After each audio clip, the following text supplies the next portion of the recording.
los días que nacieron mis hijos, sin ninguna duda. 3 días muy especiales que no olvidaré nunca y que forman parte de la felicidad familiar. Els macarrons de la meva àvia Roser me'ls preparava sempre els diumenges i sempre quan li demanava. Una conversa que vaig tenir amb José Luis San Pedro i que segurament va ser la conversa que va assentar els fonaments del que és avui el programa Salvados. El dia en què ens van dir que érem el millor restaurant del món va ser un gran dia, no sols per persona, sinó per el carinyo i de fet ens van demostrar tots els nostres col·legues, veïns i conciutadans.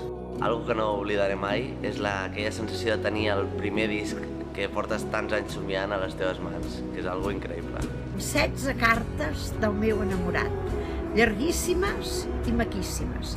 Vaig ser la dona més feliç del món.